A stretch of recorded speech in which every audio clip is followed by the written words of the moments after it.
14A District Court for County of Washington, State of Michigan is now back in session. The Honorable Judge J. 1735. You may be seated.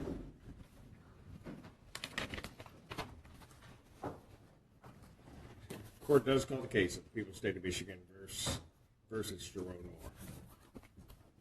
Good afternoon, Your Honor. Katie Rosmerski for the people. Good afternoon, Your Honor. Ellen Michaels on behalf of Sherrone Moore, who's present in court. Please state your name. Sherrone Moore. Thank you. Christine Pajak, also on behalf of Sherrone Moore. All right, thank you. You may be seated. All right. So date and time set for Frank's hearing, things have changed. And even before you go on, I just want to express the court's appreciation for the hard work of counsel going through. I know it may have been a delay for the people that were waiting to see something, but your efforts were greatly appreciated. Ms. Rosmerski. Your Honor, thank you, and I appreciate the opportunity to address the court. First, allow me to apologize to the court and counsel. I was needed unexpectedly elsewhere in another county on a special prosecutor case this morning that went perhaps a little bit longer than expected, and then as life unfolds, I was rear-ended in a gas station parking lot. Everybody is fine, but I really appreciate everyone's patience, and it was not intentional. Thank you. Judge, I appreciate the opportunity to address the court about what has transpired and where we have arrived. This case, as is true with many cases, Your Honor, is alive and sort of moving and breathing. Investigation has been ongoing. An exchange of information has also been ongoing. As a result of all of that, where we have arrived, based on what we now know, is that we feel the most appropriate charges to address the defendant's behavior on December 10th of 2025 are two additional counts, counts 4 and 5. We would be seeking to add a count of what we call malicious use of a telecommunications device in the context of a domestic relationship, and then an additional count of trespass. Those are, as Your Honor is aware, misdemeanor matters. Your Honor, we have arrived at that as indicated based on a thorough review of the additional evolved evidence and investigation, as well as after consultation with, pursuant to our obligation, the Crime Victim Rights Act, consultation with the victim, largely through her representatives in this matter. Your Honor, one comment I would like to make specifically about the additional count of malicious use of a telecommunications device in the context of a domestic relationship. As this court is aware, but I would like to be clear for the record because of, I know, docket and calendaring purposes. Your Honor, we did not at the time of issuing initial charges in this matter, nor do we believe now, after additional evidence has been presented to us, do not believe that there is sufficient evidence to prove a count of domestic violence in this matter, not historically and not what happened on December 10th. So we are obligated, as this court is well aware, legally and ethically and morally to not charge that which we do not think we can prove. What we do believe the evidence supports is criminal misbehavior in the context of an intimate partner relationship, and that is why that tag-on is on the malicious use charge. Your Honor, it is my understanding that pursuant to adding those counts, that there will be a plea as a result of that, but I leave that to counsel. Did you want to say something? Yes, thank you so much. I'd like the record to be clear that the negotiated disposition involves a dismissal of the 3 charges that had been charged. That was not mentioned in the recitation by the prosecutor's office. That is absolutely correct.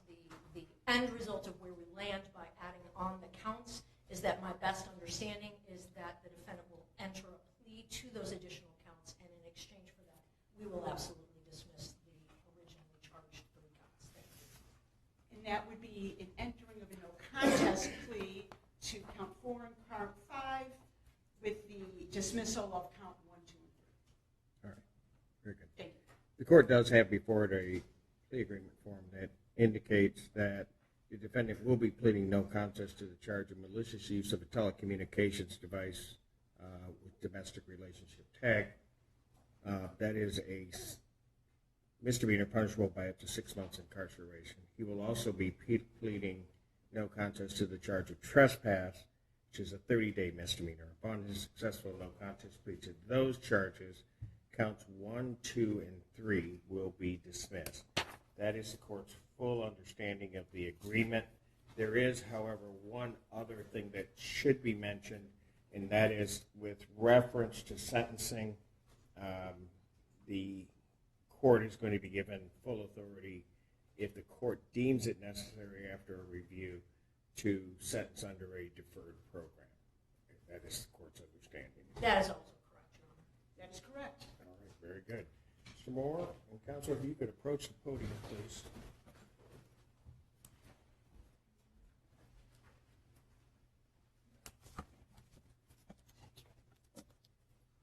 Okay, gotcha. And if I may have him sworn. Raise your right hand. Do you solemnly swear to affirm the testimony you're about to give will be the truth, the whole truth, and nothing but the truth, so help you God? Yes, sir. State your name, please. Sherrone Moore. Mr. Moore, it is this court's understanding that you are going to be pleading no contest to 2 misdemeanor charges. The first charge is the added count 4 of malicious use of a telecommunications device involving a domestic relationship. That's a misdemeanor punishable by up to 6 months incarceration and a $1,000 fine plus court costs. Do you understand that, sir? Yes, sir. And also the added count 5 of trespass. That is a misdemeanor punishable by up to 30 days in jail and or a fine not to exceed $250. You understand that, sir? Yes, sir. Do you understand what a no contest plea is? Yes, sir. All right. 2 things about a no contest plea I have to make sure that you understand. First thing is that it first of all means that you're not further desirous or wanting to contest these 2 charges. You understand that, sir? Yes, sir. Second thing you need to understand is that for purposes of sentencing, the court is going to treat you the same as though you had pled guilty. You understand that? Yes, sir. All right. Basis for the no contest plea, counsel? The basis for the no contest plea is civil liability. Potential civil liability. All right, very Yes. good. Civil litigation. Got it. Some more to the charge of, let's do it this way. To the charge of malicious use of a telecommunications device, how do you plead? No contest. To the charge of trespass, how do you plead? No contest. Now, you understand that by pleading no contest, you'll not have a trial of any kind. Yes, sir. I don't think he has executed any device of rights form, has he? I think he did, actually, but I don't have it. I believe he did At arraignment. Do you recall that, sir? Not on the top of my head, sir. Pardon? No, The not on advice the of top rights of my form. head. I have one that I printed up just so we can continue. I did go over the advice of rights form with my client yesterday, so him signing it now is acknowledging that he did review it yesterday. All right. Is that correct, sir? Yes, sir. All right. I'll let you sign that.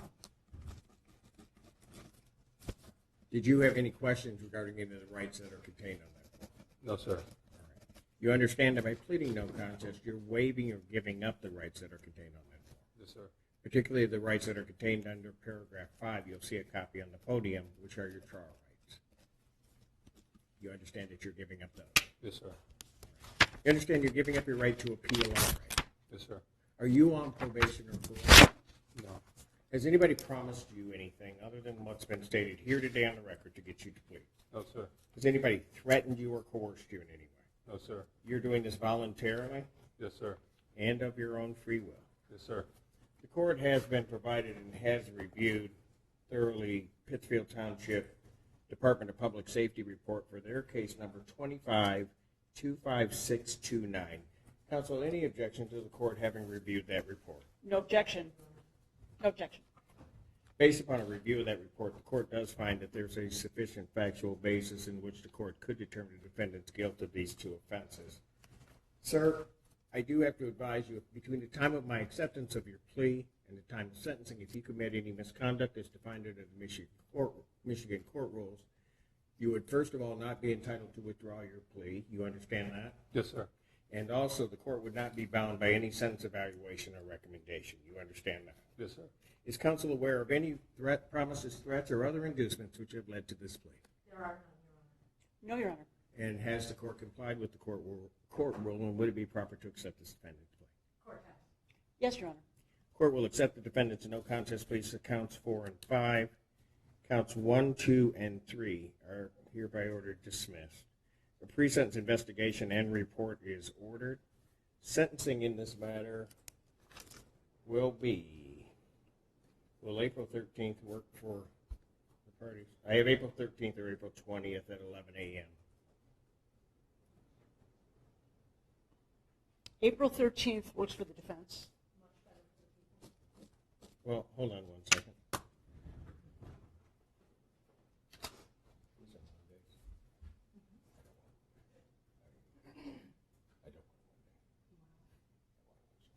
Hang on a second.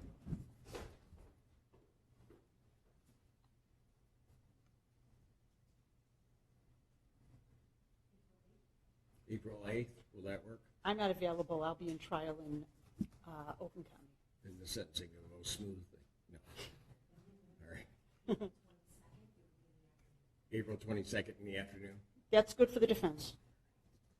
Will that work for the people?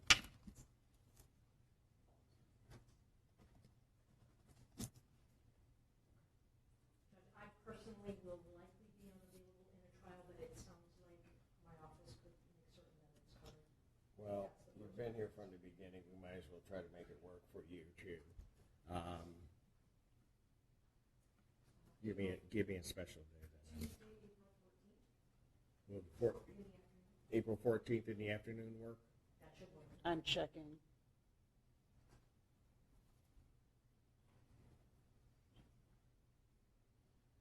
April 14th works for the defense.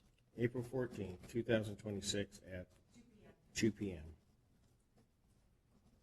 Before me. Anything else to bond?